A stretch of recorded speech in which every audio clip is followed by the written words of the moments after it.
नमस्कार दोस्तों। ये जो लेक्चर है एसएससी सीजीएल के प्रीवियस ईयर के क्वेश्चंस पर है। जो एसएससी सीजीएल प्रीवियस 2025 में जो जीएस पोर्शन में क्वेश्चन आए थे, ये वही क्वेश्चन है सारे। तो इसमें सिर्फ जीएस है तो ये 100 तो नहीं है, ये 24 क्वेश्चन तक है। ठीक है, तो आज के इस लेक्चर में हम लोग जीएस के क्वेश्चन देखेंगे।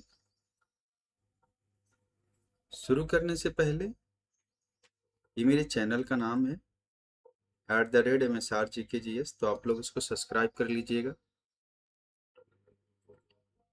क्वेश्चन की जो नंबरिंग है ये 26 से ही शुरू है इसमें, तो क्योंकि स्लाइड बनाने में नंबर हमने चेंज नहीं किया, जैसे जो सीक्वेंस में था वैसे ही रख दिया था। तो आप लोग इसको ध्यान में रखिएगा। तो पहला क्वेश्चन क्या कह रहा है, भारत की राष्ट्रीय डोपिंग विरोधी एजेंसी किस वर्ष बनी थी? तो राष्ट्रीय डोपिंग जो एजेंसी है, ये जो है क्या है, जो खेल वगैरह होते हैं इसमें जो लोग कह सकते हैं कि दवा लेते हैं या कुछ और, जो कह सकते हैं आपकी उनकी एनर्जी को एनहेंस करने के लिए जो भी डोपिंग से रिलेटेड या मेडिसिन लेते हैं, उससे रिलेटेड है, उस पर निगरानी रखती है ये। तो जो नेशनल एंटी डोपिंग एजेंसी है, इसकी स्थापना जो है 2005 में हुई थी। तो ये ध्यान रखना है कि इसका मेन काम क्या है, कि जो खिलाड़ी हैं उनकी बॉडी में कह सकते हैं कि ऐसे कोई कंटेंट न पहुंचे जो कि बाकियों की परफॉर्मेंस को कह सकते हैं कि डैमेज करे। मतलब उनको आप ये समझिए कि मतलब इंसान अपनी ही ये होशो हवास में खेल को खेले। तो ये ध्यान रखना है कि ये नेशनल एंटी डोपिंग एजेंसी 2005 में नवंबर मंथ में बनी थी।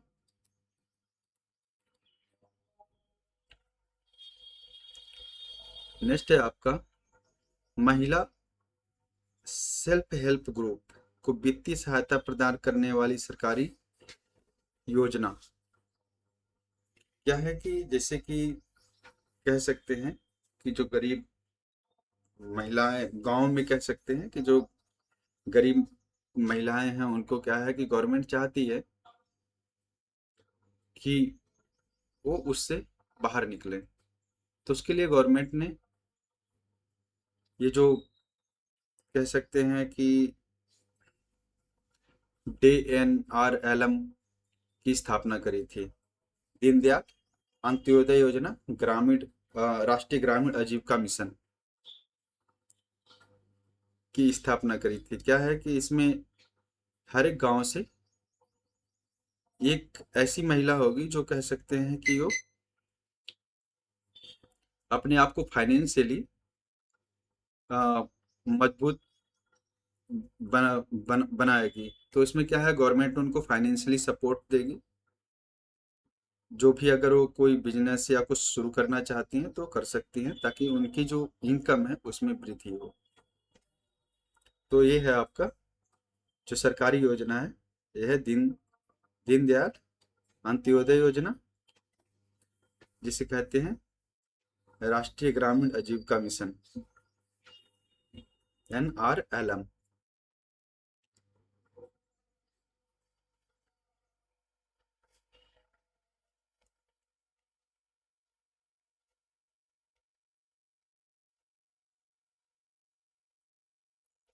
नेक्स्ट क्वेश्चन है कि जैनिज्म के पहले तीर्थंकर कौन थे? तो जैनिज्म के जो पहले तीर्थंकर थे उनका नाम था ऋषभ देव।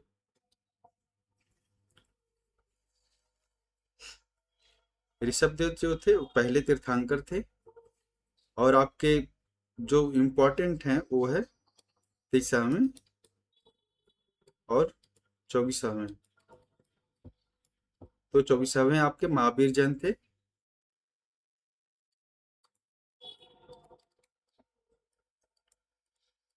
क्वेश्चन में बार बार पूछे जाते हैं। और 23वां जो थे आपके पार्श्व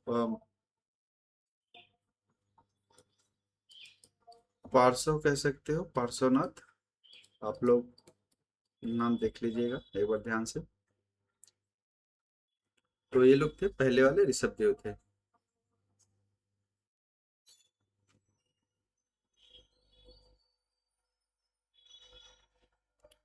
नेक्स्ट है अर्थशास्त्र की कमी की परिभाषा किसने दी। अर्थशास्त्र की जो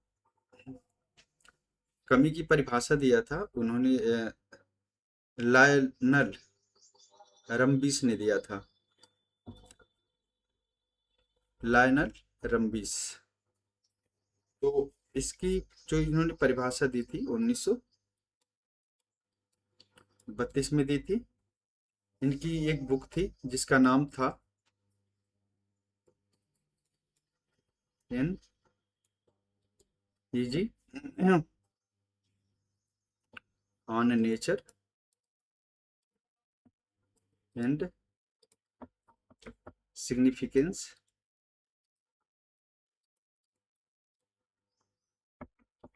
ऑफ इकोनॉमिक साइंस। इकोनॉमिक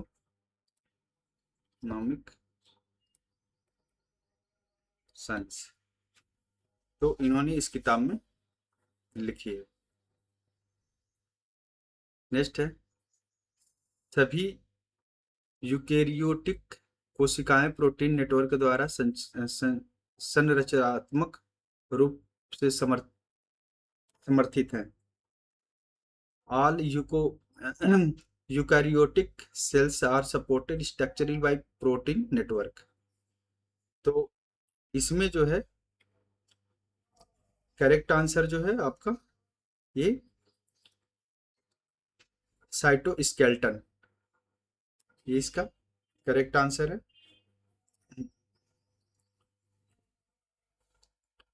इसमें क्या है कि सभी यूकेरियोटिक कोशिकाओं के कोशिका जो होते हैं ये आपस में प्रोटीन और नलिकाओं का एक कह सकते हैं आपकी पूरा एक जटिल नेटवर्क होता है।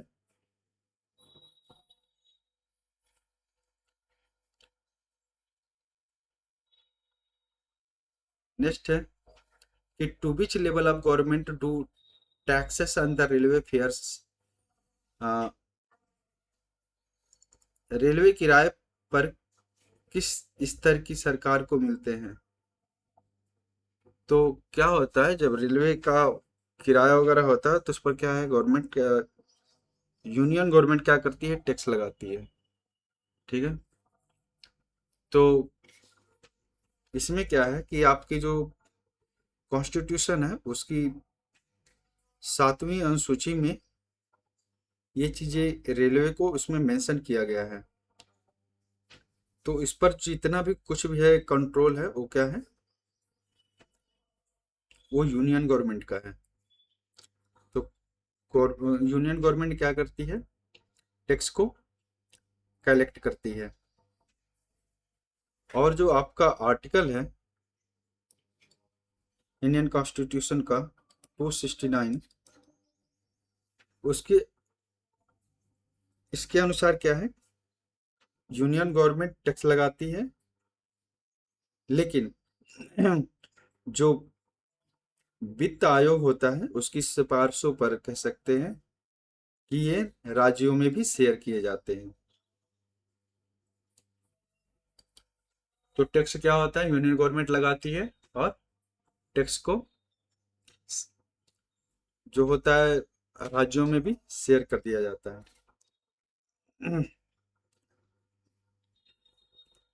लॉर्ड कर्जन की नीति मुख्य रूप से ब्रिटिश रणनीति हितों को मजबूत करने के लिए थी। लॉर्ड कर्जन लॉर्ड कर्जन को क्या है, प्रशासनिक कार्यों के लिए जाना जाता है। तो इन्होंने जो रीऑर्गेनाइज किया था वो था पुलिस डिपार्टमेंट और सीआईडी का इन्होंने गठन किया था। तो इसमें आपका करेक्ट आंसर जो है बी वाला है।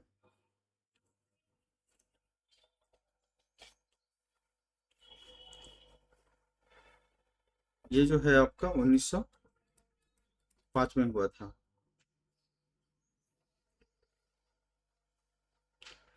भारतीय साक्ष्य अधिनियम का प्राथमिक उद्देश्य क्या है? भारतीय साक्ष्य अधिनियम का प्रमुख उद्देश्य क्या है? तो है आधुनिक साक्ष्य की स्वीकार्यता।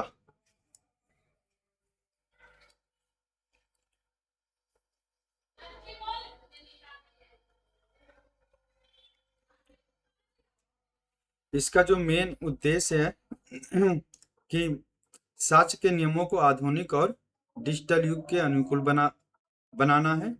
यह इलेक्ट्रॉनिक या डिजिटल रिकॉर्ड को कानूनी दस्तावेजों के रूप में स्पष्ट रूप से मान्यता देता है, जिससे आपराधिक मुकदमों में server log, email, smartphone data और डिजिटल हस्ताक्षर जैसे आधुनिक साक्ष्यों को अदालत में स्वीकार करना आसान और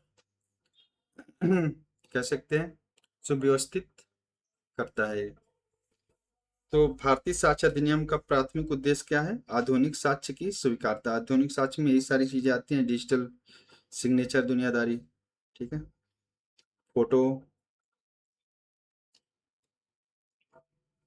तिब्बत में सिंह का मुंह या सिंही खंबन कहा जाने वाला नदी है। तो तिब्बत में एक नदी निकलती है तिब्बत से, तो उसको ये कह रहे हैं कि सिंह के मुंह के नाम से या सिंही खंबन के नाम से जाना जाता है। तो नदी पूछ रहा है, तो नदी है आपकी सिंधु। सिंधु नदी क्या है? तिब्बत के में मानसरोवर झील के पास के कैलाश पर्वत श्रृंखला के उत्तरी ग्लेशियर से निकलती है। तिब्बत में इस नदी को सिंगी खब्बन या सैंगगे जांगबो के नाम से जाना जाता है। यह है आपका सिंगी खब्बन या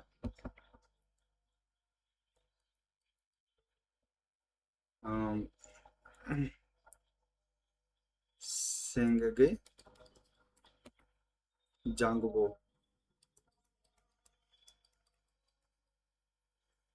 जांगबो के नाम से जाना जाता है इसको, तो नाम याद रखिएगा आप लोग। अगर इसे सीधे अगर बात करते हैं तो सिंह के मुंह होता है, इसका मतलब मीनिंग है।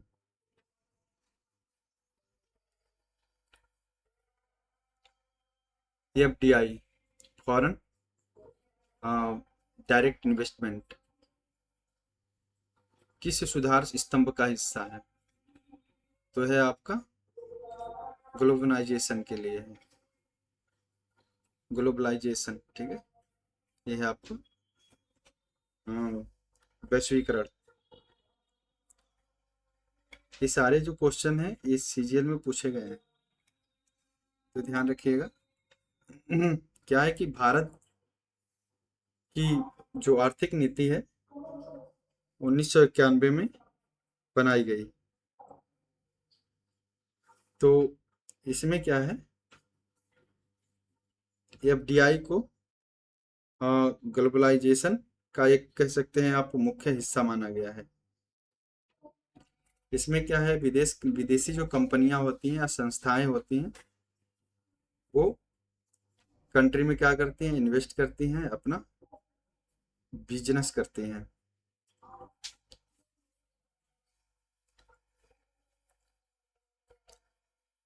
ये है कि जिन्ना उनकी सफलताएं, विफलताएं और इतिहास में भूमिका के लेखक।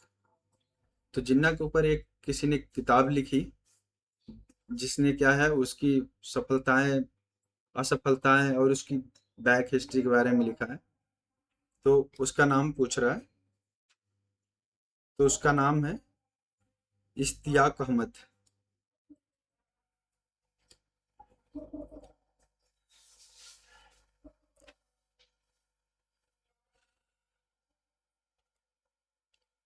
नेक्स्ट है, रानी गैडिनिलीव ने किस क्षेत्र में ब्रिटिश के खिलाफ सशस्त्र विद्रोह का नेतृत्व किया? तो रानी गैडिनिलीव जो थी वो कहाँ की थी? वो मणिपुर नागा पहाड़ियों से थी ये। तो इनको जो रानी की उपाधि है पंडित जवाहरलाल नेहरू ने दिया था, क्या था कि ये 1932 में इनको अंग्रेजों ने गिरफ्तार करके पूरे जीवन भर का कारावास सुना दिया था।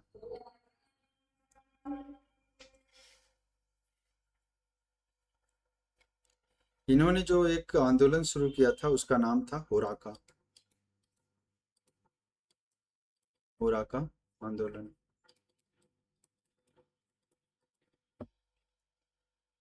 नेक्स्ट है 36वें राष्ट्रीय खेल 2022 का 22 गुजरात 6 शहरों में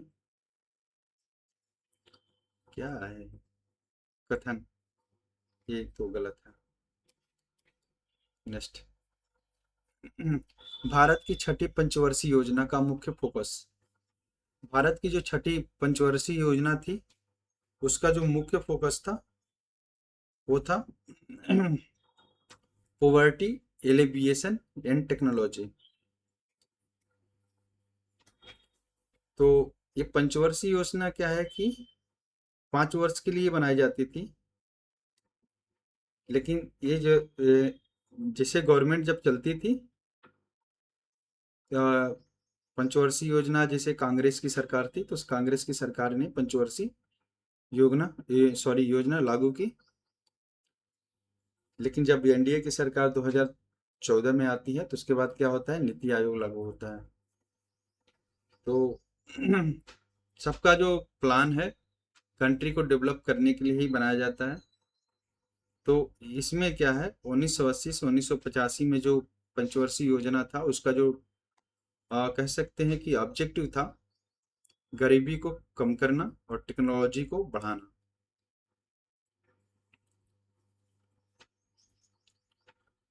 निम्नलिखित में से कौन सा मुगल प्रांतीय राजधानी नहीं है? तो मुगल प्रांतीय राजधानी की अगर बात करते हैं तो उनकी लाहौर भी थी, इलाहाबाद भी थी, अजमेर भी थी। जो अगर था नहीं तो वो क्या था, बिदर।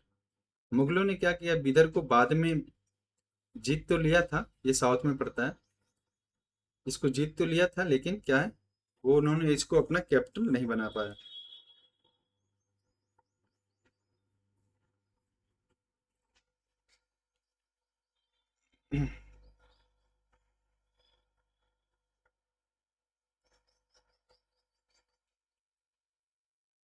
कौन सा अनुच्छेद राष्ट्रपति को वित्तीय आपातकाल की शक्ति प्रदान करता है? तो वित्तीय आपातकाल की शक्ति किसमें होती है?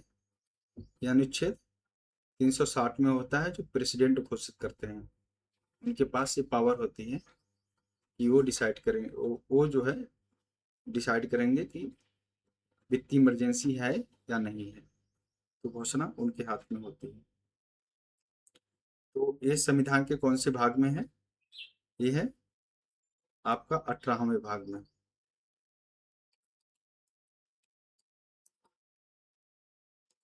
तो इसमें क्या है, आपका जो राष्ट्रपति जो इमरजेंसी लगाते हैं, एक तो है 352, 356 और 360।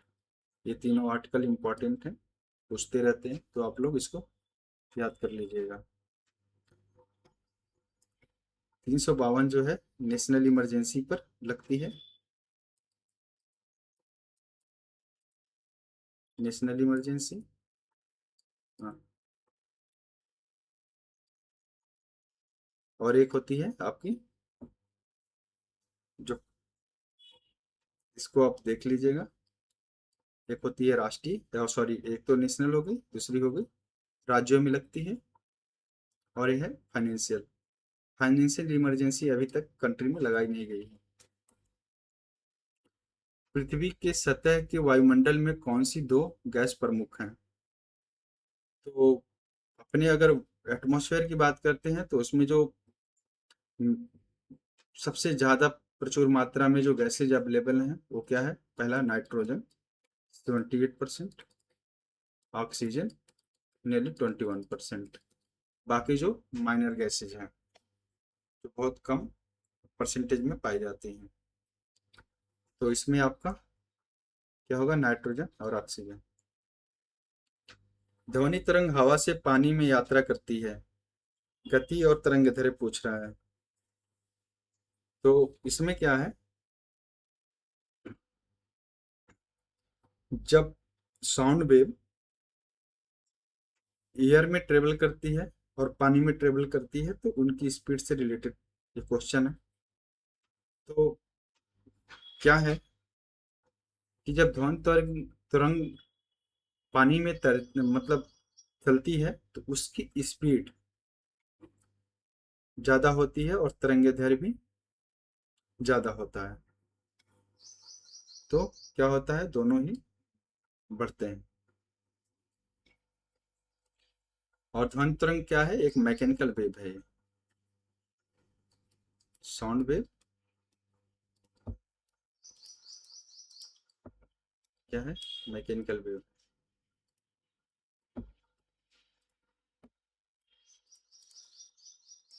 लॉन्गिट्यूडनल कह सकते हो आप। लाइट जो होती है ट्रांसफर वेव होती है। भारतीय अंतरिक्ष स्टेशन का महत्व क्या है? What is the significance of भारतीय अंतरिक्ष स्टेशन? तो भारतीय अंतरिक्ष का जो एक तरह से कह सकते हैं आप कि जो महत्व है वो है space station in orbit. Orbit में क्या है? स्पेस स्टेशन बनाना। तो ये है आपका करेक्ट। जो स्पेस प्रोग्राम के लिए रिस्पॉन्सिबल हो क्या है? इसरो है। तो ध्यान रखिएगा इसको।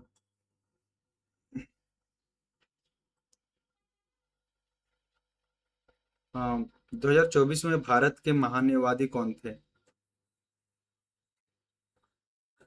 2024 में जो भारत के सॉलिसिटर जनरल्स ऑफ इंडिया जो थे उनका नाम क्या था? तुषार मेहता। अभी का आप करंट का आप लोग चेक कर लीजिएगा 2026 का, क्योंकि करंट अफेयर्स करंट अफेयर्स के क्वेश्चन है।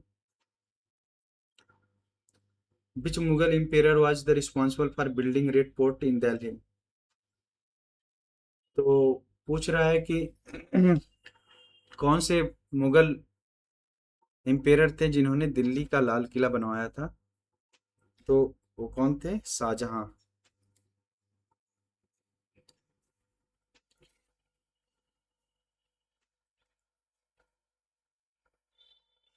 इसकी जो कह सकते हो लाल किले की जो शुरुआत है 1639 से लेकर के 1648 में बन गया था। इतने टाइम लगे थे इसको बनाने में। और इसकी कह सकते हैं आपकी जो डिजाइन तैयार किया था उसका जो नाम था अहमद लाहौरी। ये नाम इम्पोर्टेंट है, आप लोग ध्यान रखिएगा। अहमद लाहौरी।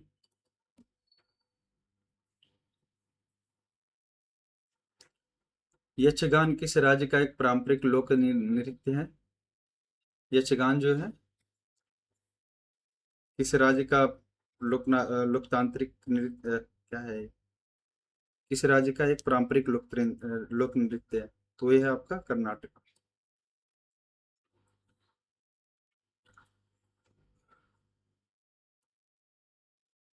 बास्केटबॉल में सीधे हुप शॉट के लिए शब्द क्या है? What is the term of the direct hoop shot in basketball? तो हुप शॉट क्या है? शब्द जो है कैसा है? स्विस शब्द है।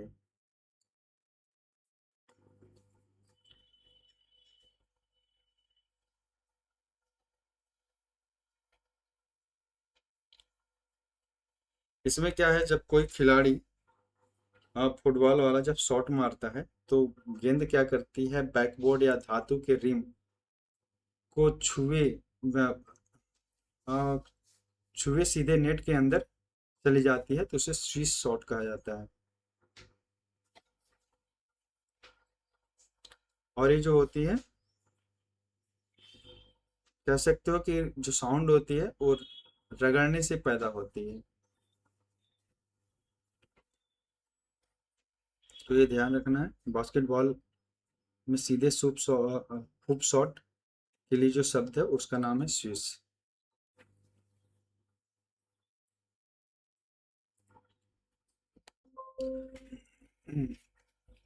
तो इसमें ये 2025 का जो पहले शिफ्ट का जो पेपर था, उसके जीएस के क्वेश्चन यही थे जो आपको हमने अभी बताए हैं। तो आप लोग देख लीजिएगा, ऐसे ही क्वेश्चन आते हैं। और आजकल तो क्वेश्चन कुछ अलग ही लेवल के आ रहे हैं, तो कुछ भी पूछ सकता है। तो करंट अफेयर्स के साथ थोड़ी जुड़े रहिए आप लोग, और अपनी तैयारी करते रहिए। मेरा चैनल है ये @MSR GKGS, तो आप लोग इसको सब्सक्राइब कर लीजिएगा। बाकी हम लोग नेक्स्ट लेक्चर में मिलेंगे। Thank you for watching.